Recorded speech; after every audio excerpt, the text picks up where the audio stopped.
The rain came down in sheets, turning the Hindu Kush mountainside into a slick, treacherous maze of rock and mud. Lieutenant Commander Rachel Raven Torres lay perfectly still in her hide position, her ghillie suit blending seamlessly with the scrub vegetation clinging to the ridgeline. Through her Schmidt and Bender scope, she could see everything unfolding in the valley 12,200 meters below. "Wind's picking up," Chief Petty Officer Marcus Webb whispered beside her, his voice barely audible over the howling storm. As her spotter, Webb had worked with Rachel for 3 years, and their partnership had become the stuff of legend within SEAL Team 7. Gusting to 25, maybe 30 knots. Rachel made minute adjustments to her SR-25 rifle, her breathing slow and controlled despite the adrenaline coursing through her veins. Below, the rest of Alpha Platoon was executing the extraction of a high-value intelligence asset from a compound nestled in the alley. The operation had been running smoothly until 30 seconds ago when their thermal imaging had picked up heat signatures moving in from the eastern ridge. "Tally, 12 hostiles, eastern approach," Rachel reported into her radio, her voice calm and professional. "They're moving to cut off the extraction route." Commander James Holt's voice crackled back through her earpiece. "Can you interdict, Raven?" Rachel's jaw tightened. 18 months ago, Holt had been one of the loudest voices opposing her inclusion in SEAL Team 7. He'd questioned whether a woman could handle the physical demands, the mental pressure, the brotherhood. She'd proven him wrong on every count, but she could still hear the skepticism in some of their interactions. "Affirmative," she replied. "I have the shot." The enemy fighters were moving fast, using the storm as cover. They were well-trained, probably former Afghan army or hardened Taliban veterans. In less than 3 minutes, they'd have firing positions on her teammates in the valley. Rachel calculated wind speed, barometric pressure, the angle of descent, and the Coriolis's effect in her head. Variables that would make this series of shots nearly impossible in these conditions. "Range 1,120 meters, Webb called out, reading the laser rangefinder. "Wind right to left, gusting. Temperature 42 degrees. Rachel's first target appeared in her scope, a fighter carrying an RPG, the weapon that posed the greatest threat to her team. She adjusted for the wind, led the target by a fraction, and exhaled slowly. The rifle bucked against her shoulder with a suppressed thump. Through the scope, she watched the fighter drop, the RPG clattering harmlessly against the rocks. She didn't pause to admire her work. Her hands moved with practiced efficiency, acquiring the second target, another RPG operator. Squeeze. The rifle spoke again, another hostile down. "Holy Webb," Webb breathed. "You're threading needles in a hurricane." The remaining enemy fighters scattered, realizing they were being engaged by a sniper. But Rachel was already ahead of them, reading their movements, anticipating their reactions. A fighter dove behind a boulder. She put a round through the 6-inch gap between the rock and the ground, catching him as he tried to establish a firing position. Another attempted to flank left. She led him perfectly, and he crumpled mid-stride. Her breathing remained steady, her heartbeat slow and controlled. This was where she lived, in that space between one breath and the next, where time seemed to slow and every variable crystallized into perfect clarity. Gender didn't matter here. Politics didn't matter. Only the math, the wind, and the shot. 5 down, Webb reported, awe creeping into his professional demeanor. They're breaking contact. But Rachel saw what Webb couldn't see yet through his spotting scope. 3 fighters were circling south, trying to reach a position where they could fire down into the extraction point. They were moving through dead ground, thinking they were safe from her angle. "Negative," Rachel said. 3 more, southern route. They're going for the high ground." She shifted her position slightly, ignoring the rain streaming down her face, the cold seeping into her bones. The first of the 3 fighters emerged from cover, sprinting for a rock outcropping. Rachel compensated for his speed, the increasing wind, and the fact that he was now moving uphill at an angle. She fired. The fighter went down. The remaining 2 froze, then made a fatal mistake. They tried to retreat back the way they'd come. Rachel took them both in rapid succession, her shots so precise that Webb could only shake his head in disbelief. "Targets neutralized," Rachel reported. "Extraction route is clear." In the valley below, Alpha Platoon was already moving, their principal assets secured and heading toward the extraction point. Holt's voice came over the radio. And this time, there was something different in his tone. Respect, hard-earned and genuine. Outstanding work, Raven. 7 hostiles eliminated in under 90 seconds. You just saved this mission. Rachel allowed herself a small smile as she began breaking down her position, carefully packing her rifle. Just doing my job, sir. As she and Webb began their careful descent from the hide position, the chief glanced at her with a grin. You know they're going to be talking about this one back at the compound, right? 7 for 7 in conditions that would make most snipers pack it in? Let them talk, Rachel replied, her mind already moving forward. She'd heard the pre-mission briefing rumors, whispers about a bigger operation in the works, something that would require the best shooters in naval special warfare. If they wanted the best, she'd make damn sure they knew where to find her. What she didn't know, what none of them knew yet, was that in a nondescript building in Virginia Beach, intelligence analysts were piecing together fragments of communications that would lead to the most dangerous mission of her career. A mission that would take her into the heart of a storm far more deadly than the one now raging around her. A mission that would test everything she was and nearly cost her everything she had. The fluorescent lights of the SCIF, Sensitive Compartmented Information Facility at Naval Special Warfare Command, hummed overhead as Rachel took her seat in the briefing room. 5 days had passed since the Hindu Kush operation, and she'd barely had time to file her after-action report before being summoned back to Virginia Beach. Around the rectangular table sat the other members of Alpha Platoon, their faces reflecting the same curiosity she felt. Commander James Holt entered last, followed by a woman Rachel didn't recognize. Mid-40s, civilian clothes, but with the unmistakable bearing of intelligence community brass. A Navy captain she'd never seen before closed the door behind them, and the electronic lock engaged with a heavy click. "Gentlemen," Holt began, then nodded towards Rachel and Lieutenant Commander Tours. "What you're about to hear doesn't leave this room. Captain Reeves, if you would." The Navy captain stepped forward, and a photograph appeared on the large screen at the front of the room. It showed a blurry figure in traditional Afghan dress, face obscured, walking through what appeared to be a marketplace. "For 8 years," Captain Reeves began, "we have been hunting a ghost. The intelligence community knows him only as the Architect. He's been linked to 17 major terrorist attacks across 3 continents, including the embassy bombing in Nairobi 3 years ago that killed 42 people, including 8 Americans. Rachel leaned forward, studying the photograph. Even in the grainy image, there was something about the man's posture, the way he moved, calculated, aware, dangerous. "The Architect has evaded every attempt at capture or elimination," the civilian woman interjected, her voice crisp and analytical. "I'm Deputy Director Sarah Chen, CIA Counterterrorism. This individual has survived 2 drone strikes, 3 direct action raids, and more surveillance operations than I can count. He's smart, well-funded, and has a network that spans from Afghanistan to Syria to cells operating in Western Europe." Webb raised his hand slightly. "Ma'am, if I may, what's changed? Why are we looking at him now?" Chen's expression hardened. 10 days ago, we intercepted communications suggesting the Architect is planning something big. Multiple simultaneous attacks on U.S. soil. Shopping malls, schools, subway systems in at least 5 major cities. The chatter indicates the timeline is within the next 60 days. A heavy silence settled over the room. Rachel felt her stomach tighten. This wasn't just another HVT elimination. This was prevention of a catastrophic domestic attack. "We finally caught a break," Captain Reeves continued, advancing to the next slide.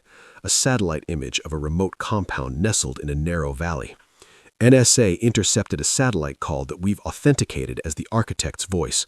The call was routed through 17 different relays, but our analysts traced it to this location, the Wakhan Corridor, extreme northeastern Afghanistan." Rachel studied the imagery. The compound was isolated, surrounded by mountains on 3 sides, accessible only by a single road that wound through treacherous terrain.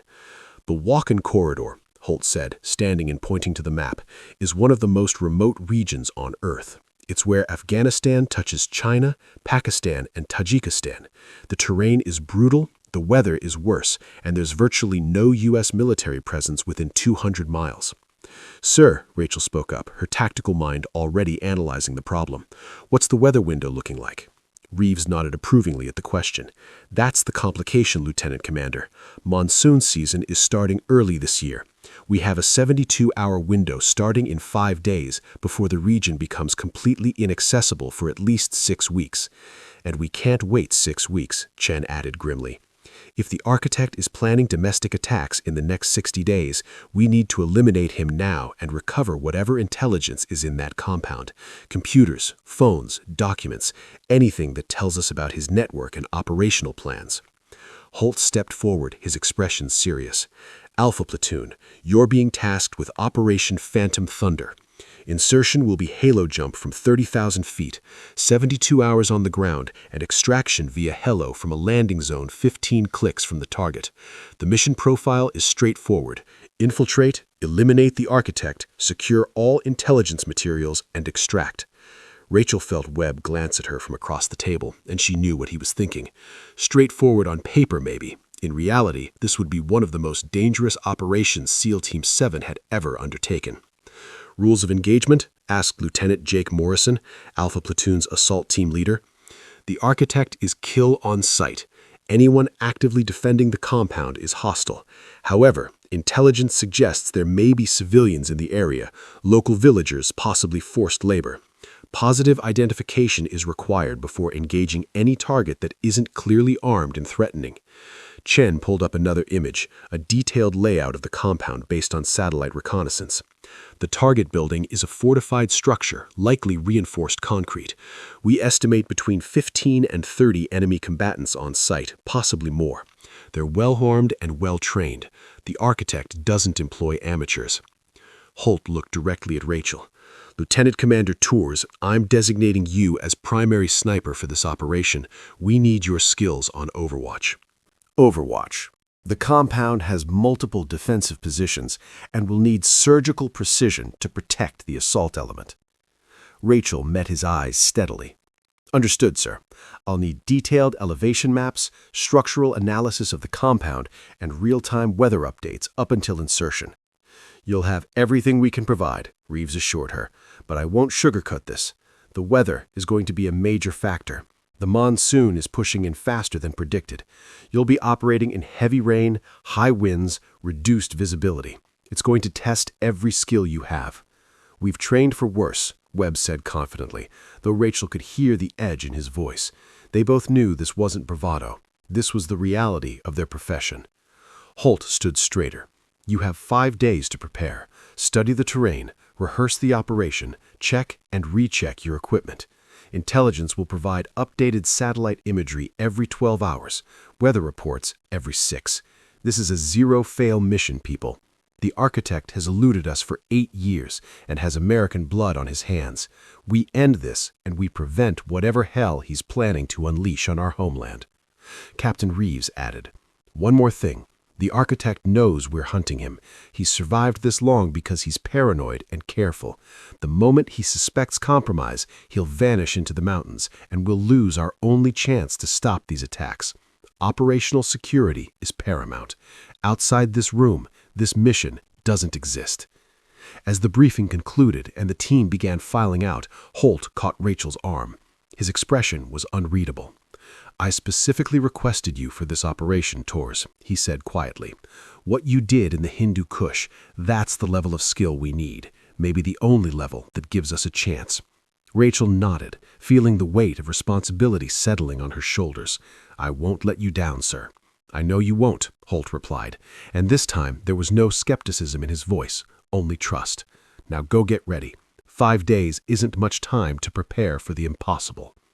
C-130's engines roared as it climbed through 30,000 feet, the aircraft bucking and shuddering against the turbulence.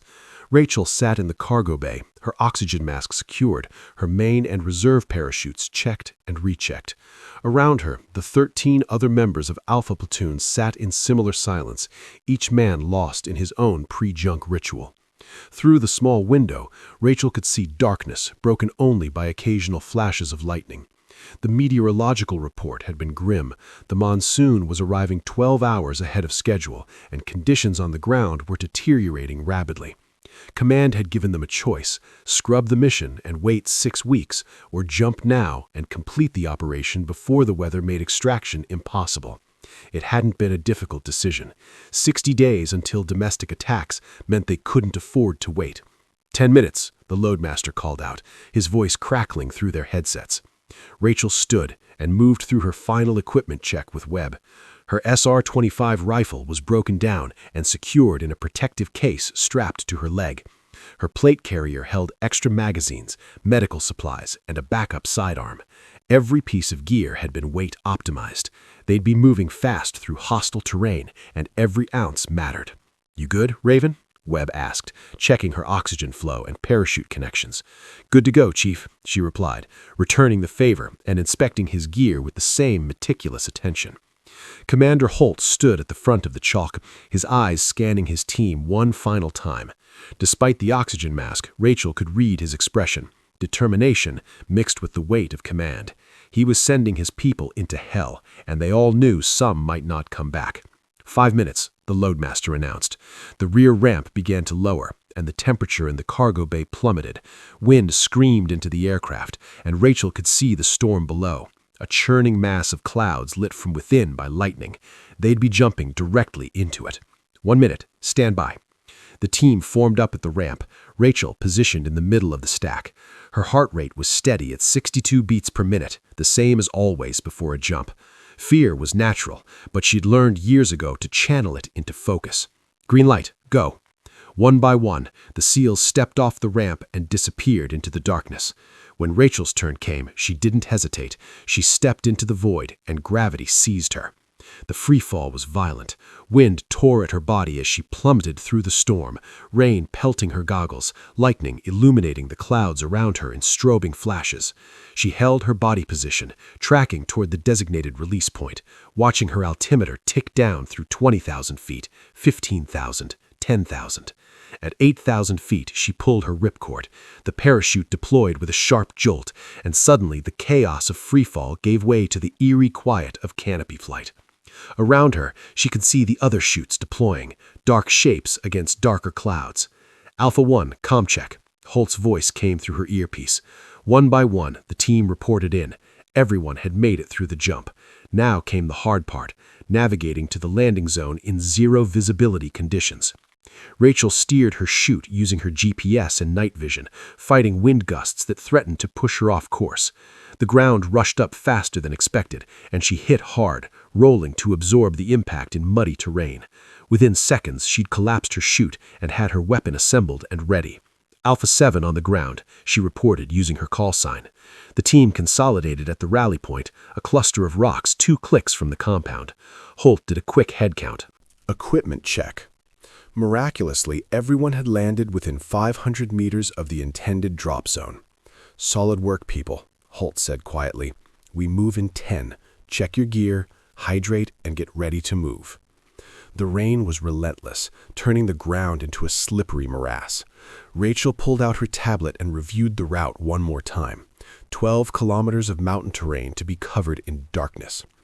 Arriving at the target just before dawn, they moved out in a tactical column, night vision goggles painting the world in shades of green.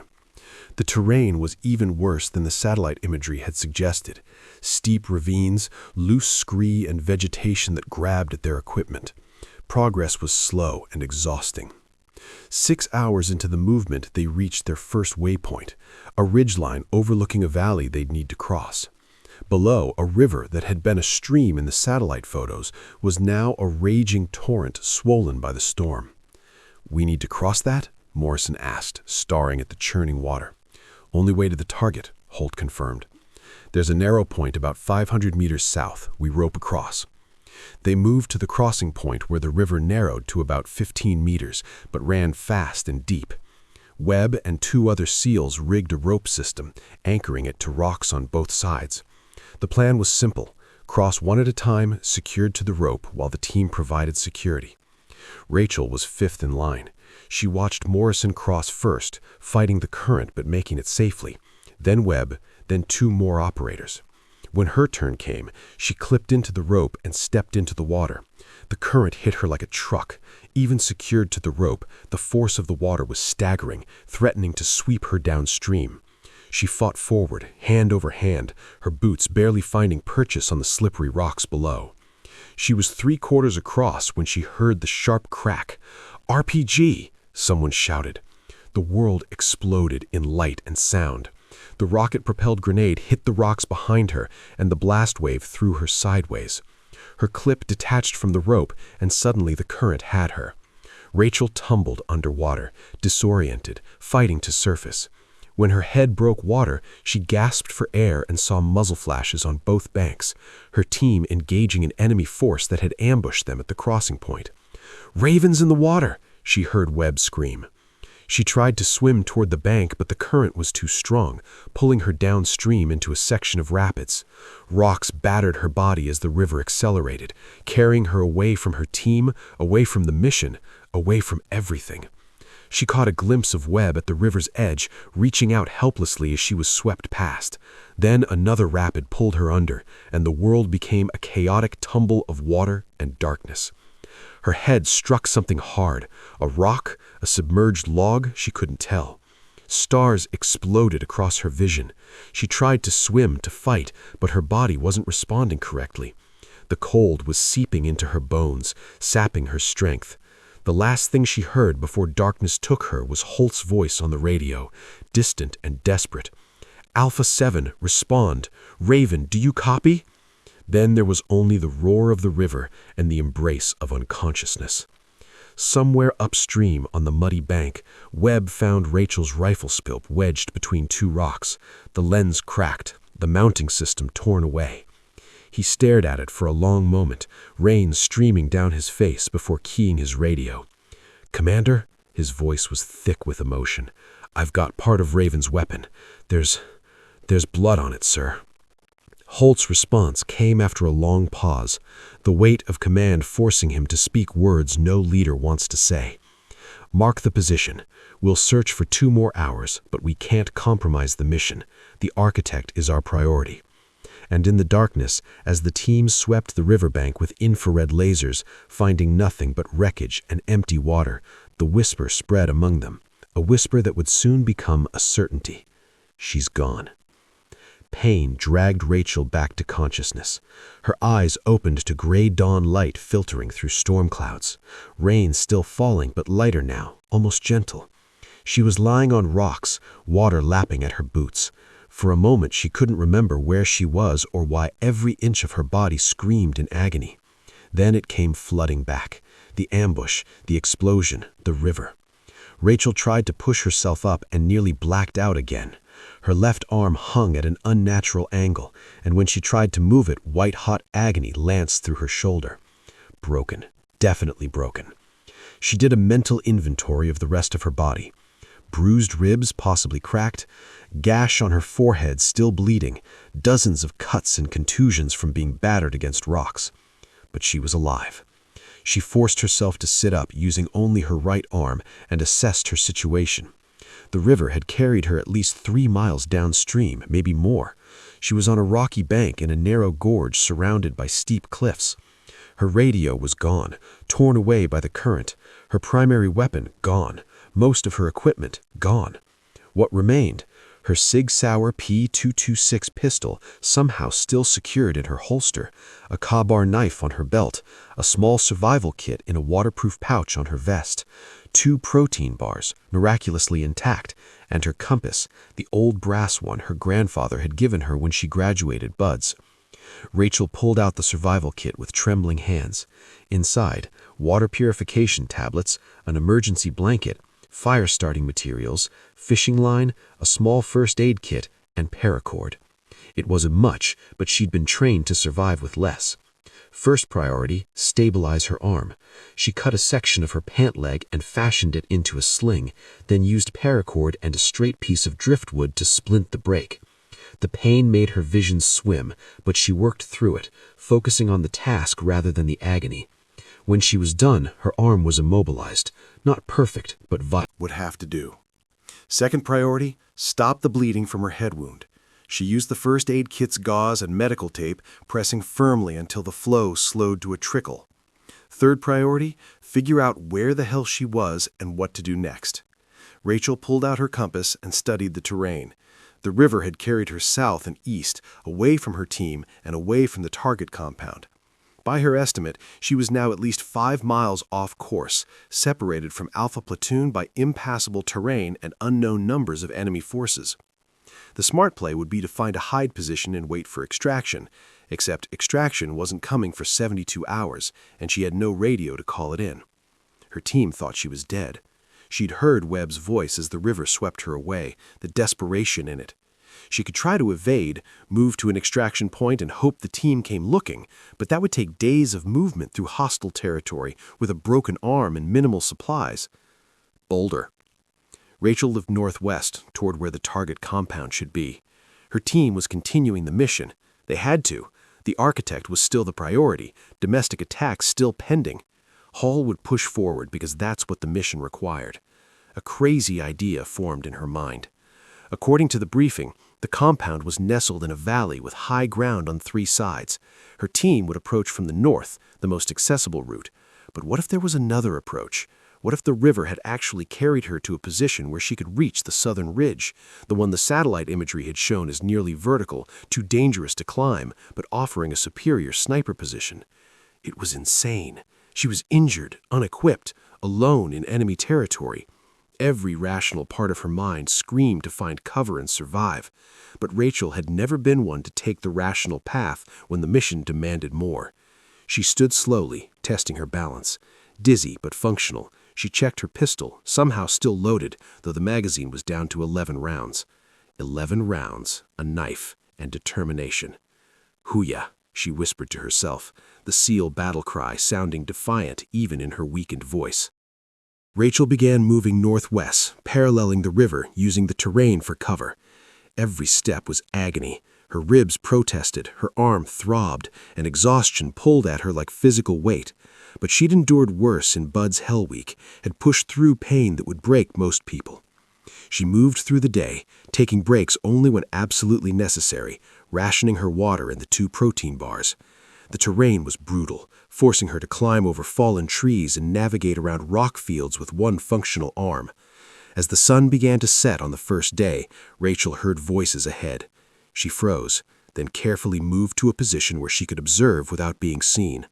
Below, in a small clearing, were 4 fighters, local militia by their appearance, armed with AK-47s. They were cooking over a small fire, laughing and talking in Pashto.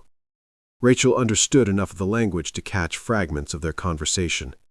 They were talking about the American soldiers and an ambush at the river crossing. One of them gestured proudly, describing how his RPG had scattered the Americans. Her jaw tightened. These were the men who'd ambushed her team. She had 11 bullets and could probably take all 4 before they could react. But gunfire would alert every hostile in the area, and she needed to stay invisible. She circled wide around their position, adding an hour to her movement but avoiding contact. As darkness fell, she found a small cave formed by overhanging rocks, barely large enough for her to squeeze into, but dry and concealed. Rachel forced herself to eat half a protein bar and drink some water. Then she pulled out the emergency blanket and wrapped it around herself, trying to retain what little body heat she had left. Sleep was dangerous. Hypothermia was a real risk, but she needed rest. She dozed fitfully, jerking awake at every sound, hand on her pistol. Day 2 began with rain again. Rachel emerged from the cave, stiff and shivering, her injured arm having swollen during the night. She changed the bandage on her head wound, nodding with relief that it had mostly stopped bleeding. The terrain became steeper as she climbed higher into the mountains. Her GPS was gone, but she navigated by compass and the position of the sun during brief breaks in the clouds. She was moving parallel to what she estimated was the route her team would take, staying high and out of sight. In the early afternoon, she heard gunfire in the distance. Automatic weapons, possibly her team engaging enemy forces.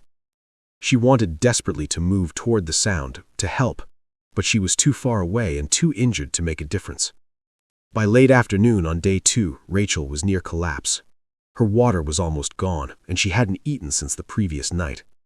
When she spotted a stream, she risked exposure to refill her water bottle and treat it with purification tablets. As she knelt by the stream, she heard a sound that made her blood run cold. A child's scream. Rachel's head snapped up. About 200 meters away, 3 militia fighters were dragging a young girl, no more than 10 years old, from a small hut. The girl was fighting, screaming for help in Pashto. Behind her, an elderly man lay motionless in the doorway. Every tactical instinct Rachel had screamed at her to stay hidden. Engaging would compromise her position, burn through her limited ammunition, potentially get her killed. But she saw her own niece in that girl's face, heard her sister's daughter in those screams. Rachel drew her pistol and started moving. Rachel moved swiftly down the hillside, using trees and rocks for cover, her pistol raised in her good hand. The 3 militia fighters were focused on the struggling girl, dragging her toward a battered pickup truck parked near the hut. They hadn't seen Rachel yet. She had to be smart about this. 3 targets, 11 rounds, 1 functioning arm, and no backup. The SEAL training scenarios from years ago flickered through her mind. Economy of force, tactical surprise, violence of action. Rachel positioned herself behind a large boulder 30 meters from the truck.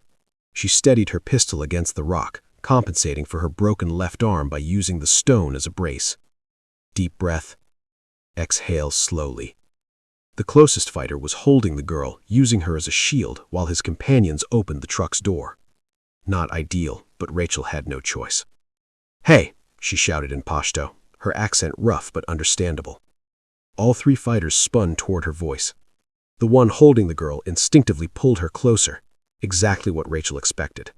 His 2 companions raised their rifles, and that was their fatal mistake. Rachel fired twice in rapid succession.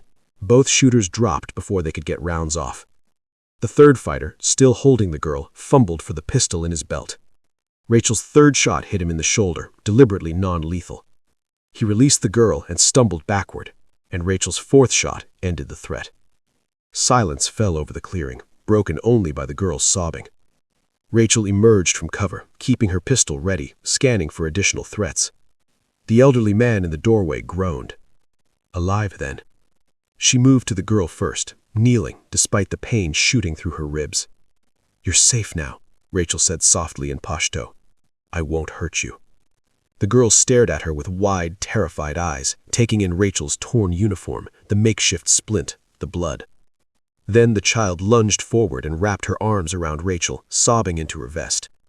Rachel held her with her good arm, making soothing sounds while keeping her weapon ready. After a moment, she gently separated from the girl and moved to check on the elderly man. He had a nasty gash on his head, but was conscious. "Grandfather," the girl cried, rushing to his side. The old man's eyes focused on Rachel, taking in her uniform, her insignia. Recognition and fear crossed his face. An American soldier in his village having just killed 3 men. "I mean you no harm," Rachel said, holstering her pistol. "They were hurting your granddaughter." The old man studied her for a long moment, then spoke in surprisingly clear English. "You are injured badly." "I've had worse," Rachel lied. "You are the one they are looking for," he continued. "The woman soldier. They say you drowned in the river." Rachel's eyes narrowed. "Who says this?" "Everyone. The foreign fighters who came 2 days ago.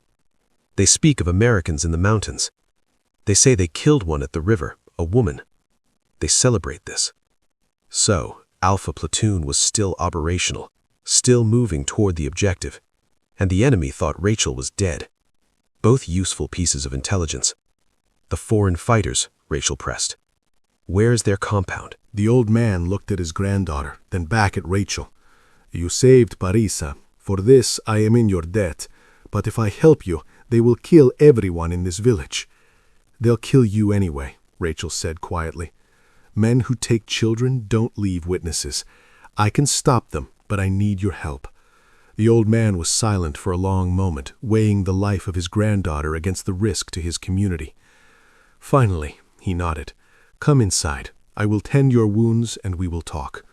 4 hours later, Rachel had a full stomach for the first time in 3 days, a properly splinted arm, fresh bandages, and intelligence that changed everything. The old man, whose name was Amati, had been a school teacher before the wars. His village sat in the shadow of the architect's compound, and for years they'd lived under the terrorists' oppressive presence. Amati had watched foreign fighters come and go, had seen weapons and supplies moved in and out, and most importantly, he'd observed the compound's defenses. The northern approach, where your soldiers come from, is heavily fortified, Amati explained, drawing a map in the dirt floor. 30, maybe 40 fighters, machine gun positions here, here, and here. They expect attack from this direction. Rachel studied the crude map. What about the southern side? Cliffs, very steep. They have only 2 guards there because they believe no one can climb it. Amati looked at Rachel's splinted arm. No one could, especially not injured. Show me, Rachel said. Amati led her outside as dusk fell. In the distance she could see the compound, a fortified structure built into the mountainside, just as the satellite imagery had shown. But from this angle she could see something the overhead shots had missed, a ridgeline to the south that rose higher than the compound, offering a direct line of sight into its inner courtyard. The ridgeline Amati had said was impossible to climb. Rachel studied it through the broken scope she'd recovered from her vest, the only piece of her rifle that had survived. The cliff face was nearly vertical, maybe 300 feet of exposed rock. With 2 good arms, proper climbing gear, and support, it would be challenging, but doable. With a broken arm, makeshift equipment, and alone, it should be impossible. There, Rachel said, pointing. That's where I need to be. Amati stared at her like she was insane. You cannot. I can, Rachel interrupted. And I will, because my team is going to assault that compound, probably tomorrow, and they're walking into a killing field. I need to be in position to provide overwatch. You have no rifle, Amati pointed out. Rachel smiled grimly. Then I'll have to get one. At that moment, 12 kilometers to the north, Commander Holtz and what remained of Alpha Platoon were establishing their final surveillance position. Webb lay beside him, glassing the compound through a spotting scope, his face haggard from 3 days of combat movement. 27 enemy personnel visible, Webb reported quietly. Defensive positions at every approach. This is going to be a bloodbath, sir. Holt's jaw tightened. They'd already lost Rachel. How many more of his people would die taking this compound? But the intelligence they'd intercepted during movement, encrypted communications about the domestic attacks, made it clear they couldn't abort. The architect was here, and the attack was imminent. We go at dawn, Holt decided. Full frontal assault, maximum aggression. It's the only... Sir, one of the operators interrupted, pointing at his scope. Movement on the southern ridge, single person climbing. Holt swung his optic toward the southern cliff face. At first he saw nothing. Then, in the fading light, he caught the glimpse of a figure scaling the nearly vertical rock face. The climber moved slowly, methodically, using what appeared to be improvised gear. That's insane, Webb breathed. Nobody could make that climb, especially not in this weather. And he stopped abruptly, his hand tightening on the scope. Sir, look at the movement pattern, the way they're compensating for their left side. Holt looked closer, and his breath caught. The climber was favoring their right arm, the left hanging close to their body, barely being used. It can't be, Holt whispered. Webb's voice was thick with emotion when he spoke. Sir, I've been spotting for Raven for 3 years. I know how she moves. That's her, sir. That's Raven. On the southern ridge, Rachel Torres pulled herself onto a narrow ledge halfway up the cliff face, her broken arm screaming in protest, her entire body trembling with exhaustion. She'd made it this far on pure determination. Now she just had to make it the rest of the way. Behind her, Amati's gift hung from her improvised harness, an old SVD Dragunov sniper rifle. Soviet Terra, but well-maintained. Not her SR-25, but it would have to do. Rachel reached for the next handhold and kept climbing. Rachel's fingers found another crack in the rock face, and she pulled herself up another foot.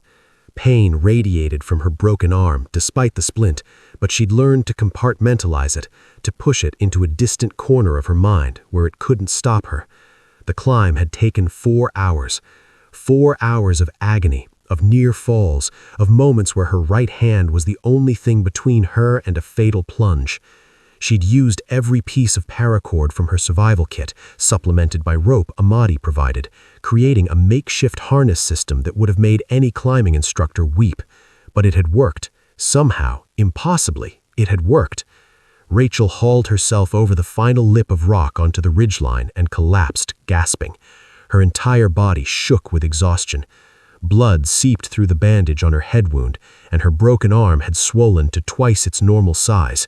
But she was here. She allowed herself 30 seconds of rest, then forced herself to move. Dawn was Perhaps 2 hours away, and she needed to be in position. The ridgeline offered exactly what she'd hoped for, a clear line of sight directly into the compounds in her courtyard, a view no one had anticipated because no one believed this position could be reached. Rachel found a cluster of rocks that provided both cover and a stable shooting platform. She carefully unwrapped the SVD Dragunov that Amadi had given her. The rifle was old, probably from the Soviet occupation in the 1980s, but it had been meticulously maintained. Amadi had explained that it belonged to his son, a resistance fighter killed by the Taliban years ago. He'd kept it hidden ever since. "My son would want it used to protect the innocent," Amadi had said, pressing the weapon into her hands.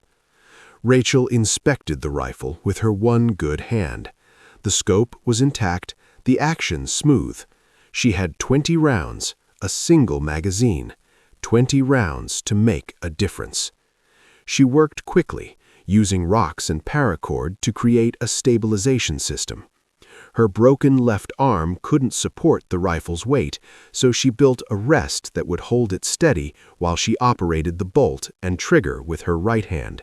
It was crude, improvised, and would never work under normal circumstances, but nothing about this situation was normal. Rachel settled into position and looked through the scope. The compound materialized in the pre-dawn darkness, illuminated by scattered lights. She could see guards on patrol, defensive positions, and the main building where the architect presumably slept.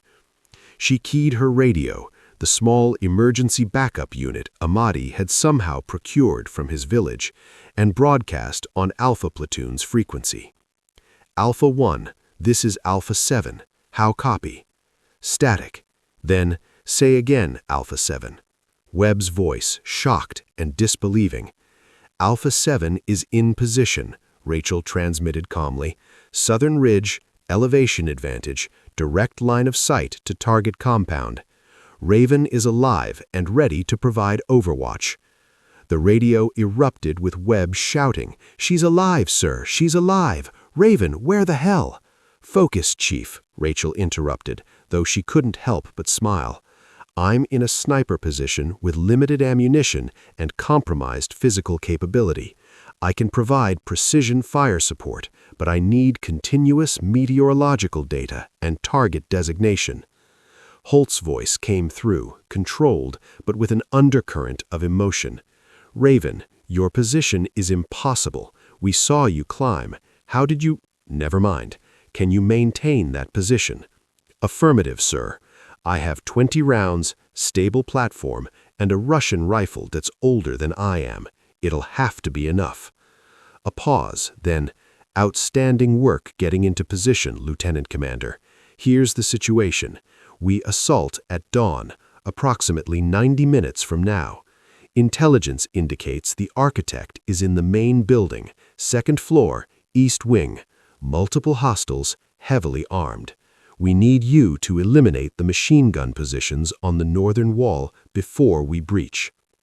Rachel studied the compound through her scope, identifying the positions Holt described.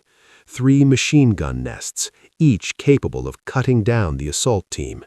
Shots of approximately 1,400 meters, slightly downhill, complicated by increasing wind as the storm system continued to build. "I can make those shots," Rachel confirmed, though privately she wondered if that was true. 3 precision shots with a broken arm and an unfamiliar weapon. But her team needed her to be confident, needed to believe she could do the impossible. because they were about to risk their lives on that belief. "Webb," Rachel continued, "I need wind speed, temperature, and barometric pressure. Also humidity, if you've got it." "On it," Webb replied, his voice all business now. She could hear him working his instruments. Wind 9 knots from the northwest, gusting to 15. Temperature 38 degrees Fahrenheit. Barometric pressure dropping, 29.1 and falling. Storms coming in hard. Raven, visibility is going to degrade fast. Rachel calculated the ballistics in her head, accounting for the unfamiliar rifle and the environmental factors. The SVD shot a 7.62 by 54R round, similar to what she was used to. She'd need to adjust for the difference. "Give me a test target," she requested. "Something I can shoot without compromising the mission." "Stand by," Holt responded. After a moment, "See the vehicle on the southeast corner, the technical with the mounted gun?" Rachel found it. A pickup truck with a heavy machine gun mounted in the bed. "I see it. The truck is hostile. If you can disable it, we'll have one less problem during exfiltration." Rachel settled into her shooting position, her broken arm secured in the improvised rest system. The pain was constant now, a dull roar that threatened to overwhelm her focus. She pushed it away, entering that space where only the shot mattered. The crosshairs settled on the technical's engine block. She controlled her breathing, calculated wind and distance, then squeezed the trigger. The SVD bucked against her shoulder. Through the scope, she saw the technical's hood explode upward, steam erupting from the destroyed engine. "Hit," Webb confirmed, awe in his voice. "Dead center on the engine block at 1,400 meters, with an injury and a rifle you've never fired. Raven, you're unreal." "Save the compliments for after," Rachel replied, already calculating adjustments. The SVD shot slightly left and low compared to her SR-25. She'd compensate. The sky was beginning to lighten, the sun still below the horizon, but painting the clouds with faint gray light. In the compound, she could see increased activity, guards changing shifts, morning routines beginning. "All elements stand by," Holt transmitted. "We execute in 15 minutes. Raven, on my mark, you'll engage machine gun positions Alpha, Bravo, and Charlie in sequence. Speed is critical. Once you start shooting, they'll know we're here." Rachel identified each target. Alpha, Position, 2 men behind a heavy machine gun, northern wall. Bravo position, 3 men, same wall, 50 meters east. Charlie position, 2 men, northeast corner tower. 7 targets. 15 minutes until the shooting started, and 20 rounds in her magazine. The wind began to pick up, howling across the RGE line. Rachel pulled her tattered uniform tighter against the cold, but her hands remained steady on the rifle. 4 days ago, she'd been swept away by a river, declared dead, left for lost. Now she was about to prove that sometimes ghosts come back, and when they do, they bring hell with them. The 15 minutes crawled by like hours. Rachel lay perfectly still, controlling her breathing, ignoring the pain that had become her constant companion. Through her scope, she watched the compound come fully alive as dawn broke, guards walking their posts, fighters emerging from buildings, morning routines that would soon be shattered by violence. 5 minutes, Holt transmitted, all elements acknowledged. One by one, the assault teams checked in. Rachel was last. Alpha 7, ready. The wind had increased to a steady 20 knots, gusting higher. Rain began to fall again, light at first, but building rapidly. Rachel watched the flags on the compound's walls, reading the wind's patterns, calculating how it would affect her shots. 3 minutes. Raven, you're cleared hot on my mark. Engage machine gun positions in sequence, Alpha through Charlie. Rachel found her first target, the machine gun team at position Alpha. 2 men, one behind the gun, one feeding ammunition. They were laughing about something, oblivious to the death that waited 1,400 meters away. 2 minutes. Rachel's world narrowed to the scope picture. Wind right to left at 20 knots. Downhill angle, approximately 15 degrees. SVD shooting characteristics compensated for. Range, 1,412 meters. The math was complex, but her mind processed it automatically after thousands of hours of training. 1 minute. All teams moved to assault positions. Through the scope, Rachel saw her team emerging from cover far below, moving like shadows toward the compound's northern wall. If she failed to eliminate these machine gun positions, her teammates would be slaughtered before they reached the walls. Failure was not an option. 30 seconds. Raven, stand by. Rachel settled the crosshairs on the machine gunner's chest. Steady breathing, slow heartbeat. The world reduced to this moment, this shot, this impossible distance, in impossible conditions, with an impossible rifle. Execute, execute, execute. Rachel squeezed the trigger. The SVD roared. Through the scope, she saw the machine gunner drop. She didn't pause to confirm the kill. Her right hand was already working the bolt, chambering a new round. The second man at position Alpha was turning, reaching for the gun. Rachel fired again. He fell.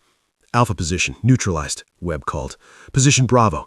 3 men, already alerted by the shots, scrambling to man their weapon. Rachel shifted aim, compensated for the increased wind, fired. The first shooter dropped. Bolt action. Fire. The second fell. The third man was smarter. He dove for cover behind sandbags. Bravo position. 1 hostile remaining in cover, Rachel reported, already tracking to position Charlie. The northeast tower. 2 men, now aware they were under fire, searching frantically for the shooter's position. They'd never think to look at the impossible southern ridge. Rachel's first shot hit the one behind the gun. Her second caught his partner as he tried to drag the body away. Charlie neutralized, Webb confirmed. 3 seconds between shots. Raven, you just saved this mission. 1 hostile still at Bravo position, Rachel reminded them, searching for the man who'd taken cover. There, a flash of movement behind the sandbags. But before she could take the shot, the compound erupted with activity. Alpha platoon had reached the walls, and explosives bloomed against the gates. The assault had begun. All elements were breaching, Holt shouted over the radio. Rachel shifted to Overwatch mode, scanning for threats to her team. A fighter appeared on a rooftop, RPG on his shoulder, aiming at the breaching team. Rachel fired. The fighter toppled backwards, the RPG clattering harmlessly on the roof. 2 more fighters rushed to a second-floor window overlooking the courtyard where Morrison's team was entering. Rachel took them both with consecutive shots, working the bolts so fast that Webb couldn't keep up with his counting. Multiple hostiles western building, Morrison called out. Rachel saw them. 4 fighters taking positions to ambush the assault team. She engaged rapidly, dropping 3 before the 4th realized the shots were coming from above and behind. He turned toward their position, raising his rifle, but Rachel's bullet found him first. The battle raged for 7 minutes that felt like hours. Rachel fired methodically, prioritizing targets that threatened her team, watching her ammunition count drop with each shot. 15 rounds, 12, 9. Then, through the chaos, she saw him.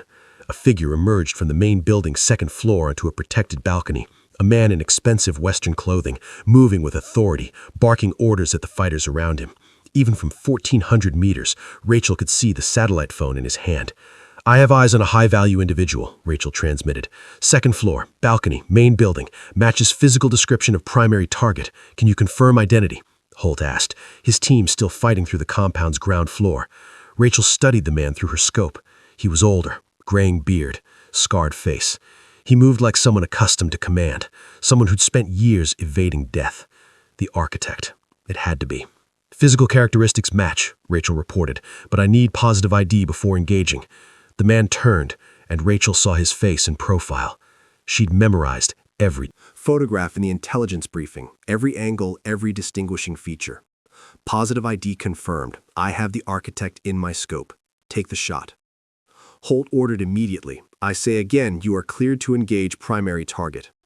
But as Rachel settled her crosshairs on the architect's chest, the wind gusted violently. The flags on the compound wall snapped horizontal. Rain began to pour in sheets, reducing visibility dramatically.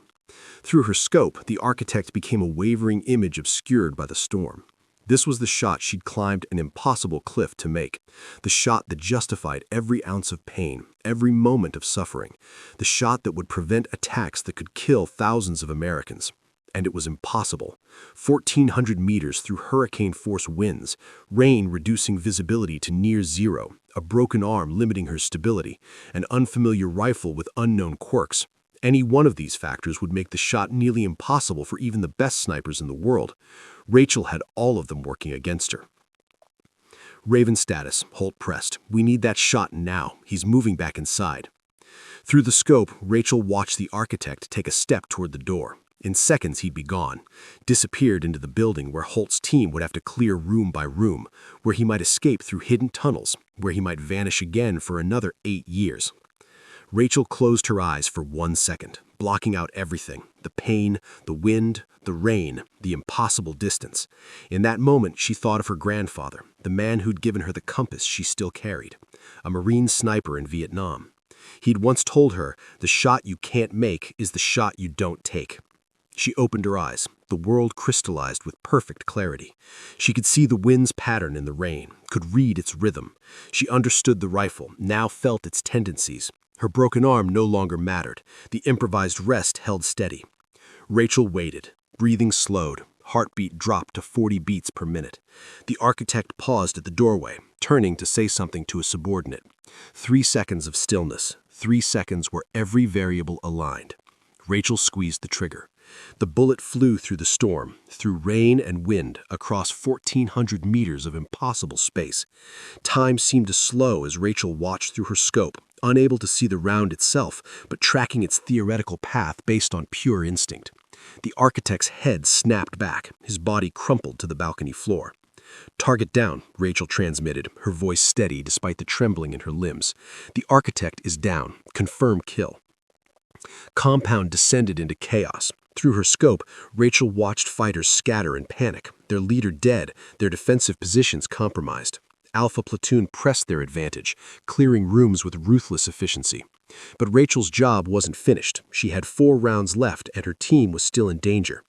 A fighter appeared on a rooftop, trying to flak Morrison's element. Rachel's shot dropped him before he could fire. 3 rounds remaining. 2 more hostiles tried to escape through a rear gate. Rachel eliminated both with consecutive shots. 1 round left. "All elements, compound is secure," Holt transmitted. "I'm on the balcony, confirming kill on primary target. The architect is dead. I repeat, primary target is eliminated."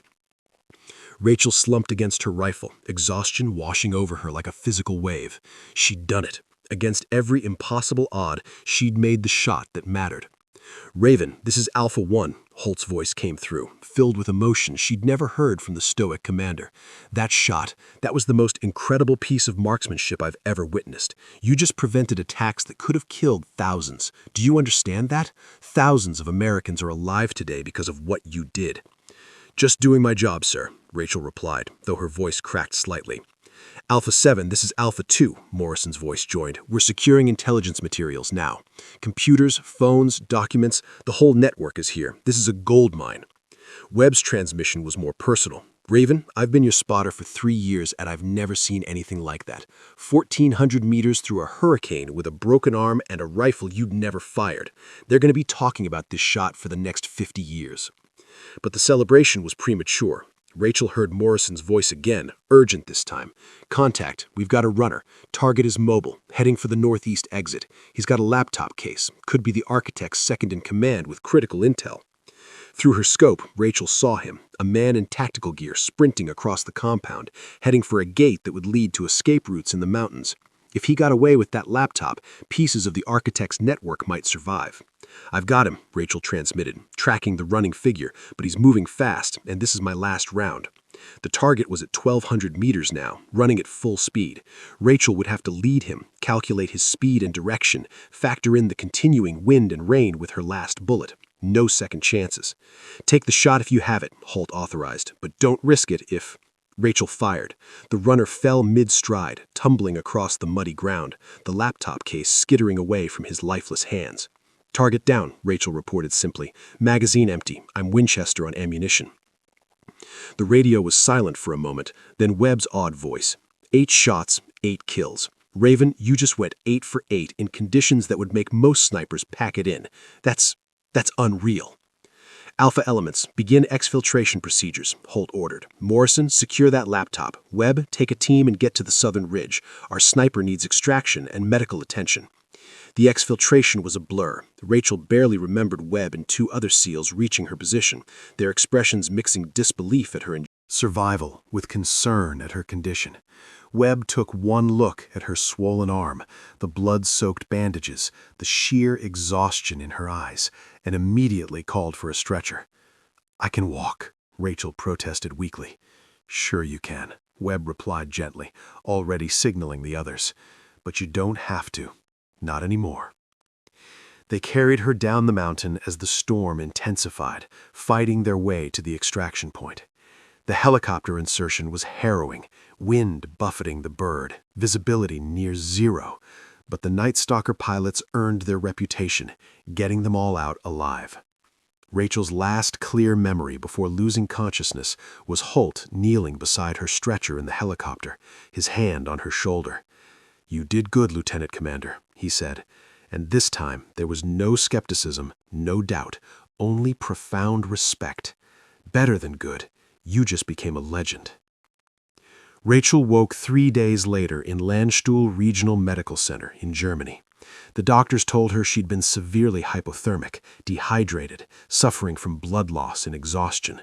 Her left arm required surgery, pins and plates to repair the complex fracture. They said her sniper career was probably over. She refused to accept that verdict. 6 months of rehabilitation followed, physical therapy that was more painful than anything she'd experienced in buds. Days when she couldn't hold a coffee cup without trembling, let alone a rifle. Nights when doubt crept in, whispering that maybe the doctors were right.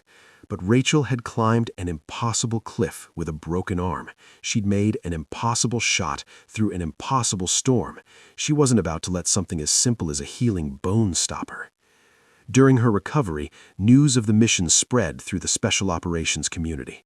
The official story was classified. The public would never know the details of Operation Phantom Thunder, but within SEAL teams, Army Special Forces, Marine Raiders, and Air Force Special Tactics, the story circulated in hushed tones. The female SEAL sniper who'd been declared dead, who'd climbed a vertical cliff face one-handed, who'd made a 1,400-meter shot through hurricane winds with a broken arm and an unfamiliar rifle, who'd eliminated the architect and saved thousands of lives. The legend of Raven grew with each retelling. The intelligence recovered from the compound led to the dismantling of terrorist cells in 7 countries. The laptop Rachel's final bullet had secured contained complete details of the planned domestic attacks. Shopping malls in Dallas and Minneapolis, subway systems in New York and Washington, schools in suburban California, all prevented before they could begin. The official estimate, Rachel's actions, directly and indirectly, had saved more than 2,000 lives. When Rachel returned to active duty 8 months later, her arm fully healed, her skills sharper than ever, she received orders to Naval Special Warfare Command headquarters. She walked into the conference room expecting a routine briefing and found instead Commander Holt, Captain Reeves, and a 2-star admiral she recognized from photographs, the commander of Naval Special Warfare. "Lieutenant Commander Tours," the admiral began. "Please be seated." He slid a folder across the table. Inside was a promotion to full commander and orders establishing a new program, the first fully co-ed SEAL sniper training course. "We need someone to run it," the admiral said. "Someone who can prove beyond any doubt that the only things that matter in this community are skill, dedication, and the will to complete the mission, regardless of circumstances. I can't think of anyone more qualified than the woman who rose from a storm that should have killed her and made a shot that shouldn't have been possible." Rachel looked at Holt, who nodded with a slight smile. "It was my recommendation, Commander. You've already proven yourself 100 times over. Now it's time to build the next generation." 3 months later, Rachel stood in front of her first class of SEAL sniper candidates, 22 students, including 4 women. They watched her with a mixture of curiosity, skepticism, and determination. "My name is Commander Rachel Tours," she began, her voice carrying across the room. "Some of you may have heard stories about me. Some of those stories are even true." A few nervous chuckles. "But I'm not here to tell you war stories. I'm here to teach you that excellence in this community has no gender. It has no easy days. It requires every ounce of skill, dedication, and heart you possess." She paused, letting her eyes move across each face. 8 months ago, I was separated from my team, injured, alone in hostile territory. Every rational reason said I should hide and survive, but the mission required more.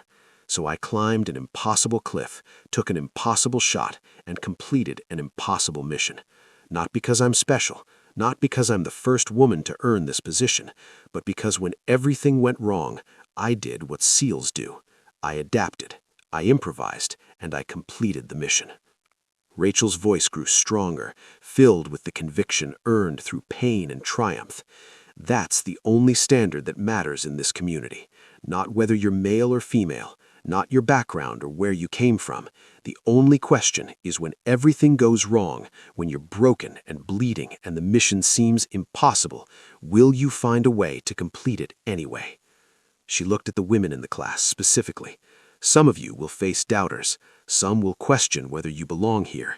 Prove them wrong the same way I did. One shot at a time, one mission at a time, one impossible moment after another. In the back of the room, Commander Holt stood observing, arms crossed.